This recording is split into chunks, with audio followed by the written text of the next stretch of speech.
Labas, su jumis aš Indrė. Tai kaip čia yra? Sielos dvyniai skirti ne romantikai ar romantikai. Tai žiūrint iš žmogiškosios perspektyvos, tik iš vienos pusės, kaip į dvi sielos pusės, šios dvi pusės yra tobulos pusės viena kitai, nes tai viena siela. Logiška. Todėl žemėje abu šie žmonės rezonuoti turėtų geriausiai. Kita pusė yra tokia, kad tai du žmonės, dvi asmenybės, abu su savo programomis, įsitikinimais, patirtimis, ego ir panašiai.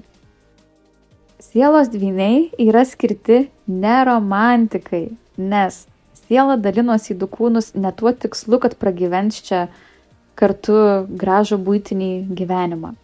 Sielos į du kūnus dalinasi tam, kad susitikus kaip dviems asmenybėms susiaktyvintų dvynių dinamiką, tam, kad abu supurtytų. Iškeltų visas šiukšles sukauptas per gyvenimą, visas nuoskaudas, traumas, baimės ir panašiai. Siela dalinasi į du kūnus tam, kad išbudintų bent vieną iš šio ryšio. Kad lūžtų matrica, kad bent jau vienas iš dvynių pabustų.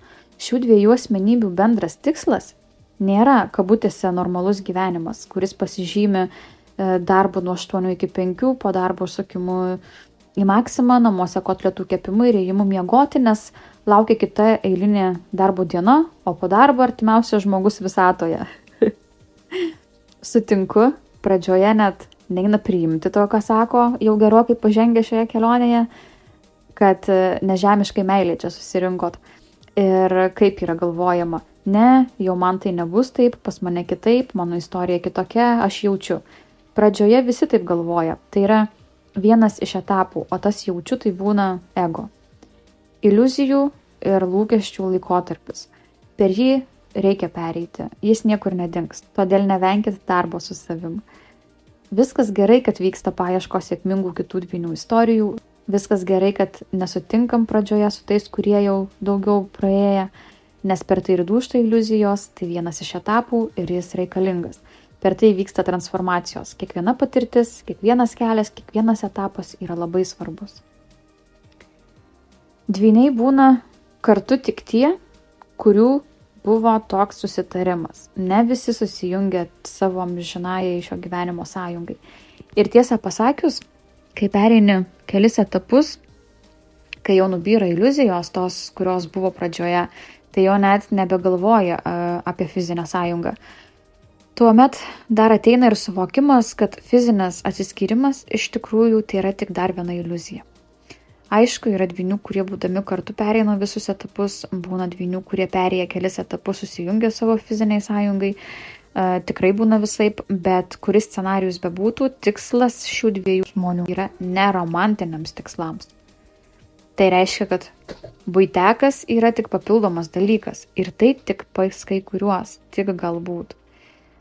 Visa kelionė nėra apie tai, kad susimesti šmutkes į vieną krūvą, o nesutikimas su tuo, ką sakau ir manimas, kad yra kitaip, kad tikslas tik labai gražus, fainas, paprastas gyvenimas kartu, tai yra nesuvokimas savo potencialo, savo ir dvynio potencialo. Tai nesuvokimas ir nematymas savo tikrosios vertės. Kol kas. Todėl dar kartą kartoju, nevenkit darbo su savim.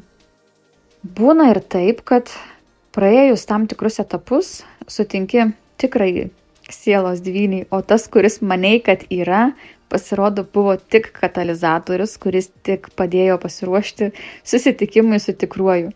Žinau, kad gali confusint, bet taip irgi yra. Ir dabar pagalvokit, plėšotės kokia neteisybė, kad neina sueiti bendram gyvenimui su dvyniu, o vėliau pasirodo, kad jūsų tikrasis twin flame'as kitas žmogus. Arba plėšotės, kad negalit būti kartu, bet gal dėl to, kad tai apsaugotų jūs, nes neiškęstumėt didžiulio deginimo būnant kartu. Kai nuolat iškeltumėt vienas kitam vidinius šešėlius, gal per daug sudėtinga jums būtų būti kartu. Gal tai būtų nepakeliama. Sielos dvyniai neromantiniams santykiams, nes misija tokių sielų yra globalinė.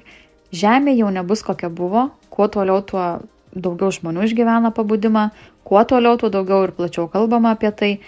Kai pasižiūriu pasauliniu mastu, kiek tenka matyti, girdėti, sutikti indigo, kristalinės sielas ir jie labai jauni žmonės, kiek jie turi drąsos apie tai kalbėti, 14, 17, 20 metų būdami išgyvenę pabudimus, šios visos sielos atėjo čia pagelbėti žmonėms jų pakilime.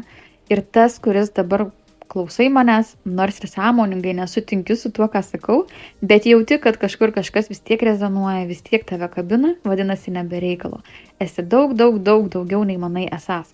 Kiekvienas esat svarbus ir reikalingas, kiekvienas esat mylimas Dievo vaikas. Ne kančioms čia susirinkot, transformacijos yra tam, kad atbustumėt, atgimtumėt tokiam gyvenimui, kurio iš tikrųjų esat verti, o negyventumėt pagal tai, kuo jums kažkas kažkada pasakė būti, kuo įtikino, kad esat ar kaip turit gyventi. Nedažnam pasiseka viename gyvenime, kaip sakau, pragyventi ne vieną gyvenimą. Todėl tu esi ypatingas ir svarbus. Ir tikrai gali daug daugiau, nei tik pragyventi gyvenimą savo dėžutėj, kuri vadinasi buitis.